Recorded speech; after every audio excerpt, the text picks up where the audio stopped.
Oi, tudo bem? Voltei a conversar com vocês de novo. Tô eu aqui, até com uma certa regularidade, né? Bom, vou falar com vocês sobre este livro delicioso de crônicas dessa mulher que eu adoro também, Fernanda Torres, 7 anos, que eu já conhecia dela. Já tem resenha no canal deste livro aqui, A Glória e Seu Cortejo de Horrores, que eu li recentemente, é o último lançamento da Fernanda Torres, e eu já havia lido Fim, que é mais antigo, foi o primeiro livro dela, o livro de estreia, e um livro muito bom também. Bom, eu sou suspeito para falar da Fernanda, porque eu gosto demais dela, quem acompanha sabe que eu tenho ultimamente falado bastante. Este não é um livro de ficção, é um livro de crônicas. A Fernanda, além de atriz, produtora, apresentadora de TV, ela é escritora. Ela começou a escrever na revista Piauí, colaborando com alguns textos a pedido do Mário Sérgio Conte, e depois ela acabou escrevendo para a Folha de São Paulo, para Vejinha também, e este livro é uma reunião de crônicas escritas durante 7 anos, e aqui vai falar sobre uma pá de coisa, velho. Mas primeiramente, como eu conheci a Fernanda, a minha memória mais antiga da Fernanda acho que naquela novela Selva de Pedra, era um remake de uma novela bem mais antiga ainda. Essa novela é de 86 e ela fazia uma mocinha que sofria pra caralho, assim, nossa senhora. E por uma vilã, através de uma vilã que era uma espécie de embrião da Carminha, só que sem humor. E também no filme Eu Sei Que Vou Te Amar. Eu assisti nada de teatro da Fernanda, mas eu assisti muito cinema, O Que é Isso, Companheiro, Gêmeas, Casa de Areia, Terra Estrangeira e muita coisa na TV. Na TV eu vi bastante coisa, mas o que eu mais me lembro dela é no humor. Havia um quadro, A Vida ao Vivo, que se não me engano era no Fantástico, que era com outros atores de humor também muito bons, Débora Bloch, Pedro Cardoso, que eu me lembro bastante, Luiz Fernando Guimarães. E me lembro também de... Ai, agora eu esqueci, velho. Como é que era? É um programa bom pra caramba. Colei. A Comédia da Vida Privada. E sensacional esse programa. Mas depois ela fez Normais, em Tapas e Beijos, e eu tenho uma memória dela sempre muito engraçada, assim. E aqui nesses textos, eu vi bastante coisa de humor também. Ela segue bastante engraçada. Os temas aqui dessas crônicas são política. Na época que ela foi chamada para a Folha de São Paulo, ela foi chamada para escrever a respeito das eleições da então presidente Dilma Rousseff. E o que mais me impressiona na Fernanda, acho que não tem o que mais, e sim são algumas coisas que me impressionam na Fernanda. O tom confessional é claro, é evidente nessas crônicas, mas essa capacidade que ela tem de se expor. Eu vou dar um exemplo. O cronista é um cara que tem a capacidade de observar bem e de falar sobre qualquer coisa, de um controle remoto, sei lá, a um assunto mais sério, como as eleições presidenciais e o rumo que elas vão tomar daqui para frente. E muita gente diz que um bom cronista é aquele cara que some, né, desaparece ali, ele só... Mas eu não sei se isso é legal, porque você perde a voz desse cronista. E a Fernanda não perde a voz dela, apesar da voz dela ser masculina e não feminina. Uma das crônicas, por exemplo, ela termina falando sobre política, sobre o primeiro grande acusado que foi preso, do PT, quando iniciou toda essa... Na época não era Lava Jato, era Mensalão, e foi o do José Dirceu. Ele tem uma história engraçada, assim, de luta e tal, e acabou preso. É um cara que fez plástica para mudar de rosto, não contou para a família. Ele tem uma biografia um pouco cinematográfica. E ele não é muito querido por muita gente, até por pessoas do PT, ou quem foi do PT, ou quem não é do PT principalmente. E ela termina essa crônica dizendo que ela beijou as mãos dele num segundo encontro. E joga para você decidir, mais ou menos, porque no final ela diz assim, quem nunca? Isso é muito bacana dela, assim, o quanto ela se expõe. E há um outro... a Fernanda já foi bastante acusada de machista, e muitas vezes. Mas eu percebo realmente que ela tem uma voz masculina, assim. Os personagens dela, os principais, são sempre homens, mas mesmo nas crônicas, assim, ela diz que a voz masculina dela faz com que ela crie um distanciamento, né? Ela se distancie daquilo. Mas tem um trecho aqui logo da primeira crônica que ela tá contando sobre a filmagem, as filmagens do filme Quarupi, que foi no interior do Brasil, foi muito difícil, eles sofreram pra caramba. E aí ela conta, dá esse trecho aqui. O maquinista Moacir escolheu uma goiana, porque as pessoas precisavam meio que ter o sexo. Isso que ela estava querendo dizer. Tava todo mundo junto, no meio do Brasil, sem porra nenhuma para fazer, não tinha televisão. E aí eles vão fazer o quê? Vão fazer sexo. E cada um arrumava meio que uma namoradinha, um namoradinho. E a preocupação que os líderes tinham lá era dos caras brancos irem atrás das mulheres índias, né?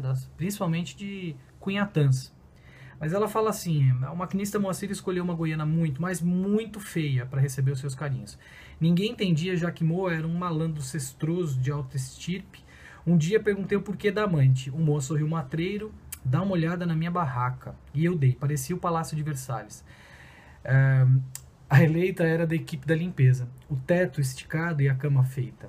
O jardim com as flores na entrada, delimitando por uma cerca baixa que cercava até o ninho de amor, onde à noitinha ele retribuía os cuidados. Aí a cronista, né? Ela tá contando só a história desse Moacir, o que aconteceu. E no finalzinho ela dá 4 palavras: sabia tudo, Moa. E acho que são nessas coisas que ela se entrega, assim. Ela tem um tipo de texto que é evidente que a fonte dela, ela mesma, a vida, mas assim, tem muita coisa desse cara aqui, do João Ubaldo. A Fernanda tem uma filmografia muito maior e uma história televisiva do que na escrita e até no teatro. Se bem que no teatro a gente tem que imaginar que ela tem peça aí que está em cartaz desde 2003, se eu não me engano, Casa dos Budas Ditosos, que eu li o livro, mas eu nunca assisti. Cara, eu não sei se todo mundo gosta da Fernanda. Eu acho que ela é uma pessoa que não inspira muita admiração por muita gente. Porém, para mim, eu acho que é uma forma libertária que ela fala de si, e acho que a melhor crônica, para mim, a mais bonita é a de despedida dos pais dela, a mais engraçada é o Inferno da Disney, sensacional, que ela diz que a Disney é um conceito apavorante de infância organizado num sistema angustiante de filas. É o anti-inferno dos indecisos que aguardam em caracóis indianos uma satisfação que nunca chega, ou se chegar é fugaz, né? Acho que essa é muito engraçada, mas eu acho que tem uma crônica que ela dedica aos fracassos. E enquanto muita gente admira os grandes vencedores, os grandes atletas, os músicos que ganharam prêmios, os artistas que foram homenageados, a Fernanda volta à luz aos fracassados. Talvez porque ela acredite que é no fracasso que a gente é mais humano, assim. Porque o sucesso é almejado por todo mundo. Eu faço esse vídeo, quero que veja muita gente veja. Eu monto uma aula, eu quero que todos os alunos gostem. Isso eu inicio um relacionamento, eu quero que ele perdure e seja, enfim, sensacional, mas a gente esquece que às vezes no fracasso e nos nossos erros a gente aprende mais e principalmente a gente se mostra mais. Acho que é nessas situações que a gente demonstra quem a gente verdadeiramente é. E os próprios fracassos da escrita dela, do teatro, ela conta uma história quando ela estava fazendo Rei Lear, e essa história meio que serviu de mote principal para o que acontece nesse livro aqui, mas ela fazia uma personagem que ficava 2 horas fora de cena. Então ela começou a descer para comer alguma coisa, jogar pinball, ia para casa, chegou um momento que ela ia para casa e voltava, e depois não deu certo isso, ela começou a ter recorrentes crises de riso, e isso foi perdurando até virar um grande fracasso, assim, do qual ela tem bastante orgulho. E eu acho que, de fato, estava conversando com a minha terapeuta outro dia, assim, a evolução das pessoas que não gostam do fracasso, e não que vangloriam o fracasso, porque é uma forma de orgulho, é igual a timidez. O tímido é um orgulhoso, porque ele pressupõe um julgamento severo, tá todo mundo olhando para mim, eu sou tão incrível que eu sou tímido. E as pessoas estão todas olhando pra mim. Da mesma forma que se você valorizar demais o seu fracasso, é uma forma de soberba, assim, de orgulho, né? Mas ela não faz isso. Ela só dá risada mesmo, assim, fala, cara, foi uma bosta, assim, foi horrível. Eu já vi a Marília Gabriela falando da entrevista que ela fez, apesar de eu achar ela um pouco arrogante, mas ela fez uma entrevista péssima com a Madonna. Joguem, joguem no Google aí, pra vocês verem. Aquilo aí foi a entrevista mais bizarra que eu já vi na minha vida. A Madonna detona ela em todos os aspectos, as perguntas eram mal feitas, mas aquilo ali foi uma entrevista ruim, resumo da ópera, assim, foi uma entrevista ruim. Ela não conseguiu. Então, quando eu me deparo com um tipo de livro desse, de crônicas, assim, com alguém dessa forma, você olha, cara, você vai errar pra caralho, você vai fracassar, sua aula vai ser ruim um dia, seu dia não vai ser bom, você não vai salvar uma vida, então, isso dá um certo conforto, assim. De fato, tenho lido livros que eu acho que eu não estou recomendando para todo mundo, porque eu sei que não vai gostar. Eu acho que muita gente não vai gostar, até por conta de ser crônica, mas eu adoro crônica. Eu adoro gente que tem a capacidade de pegar assim um feijão, um guardanapo e criar uma crônica com essas duas palavras assim. Eu acho isso sensacional. Bom, Fernanda, obrigado, sua linda, sua fofa. Eu sei que você não vai ver esse vídeo, mas está aí a minha declaração de amor por você, porque eu sou apaixonado por você. Me beija. Bom, sigamos com as nossas leituras.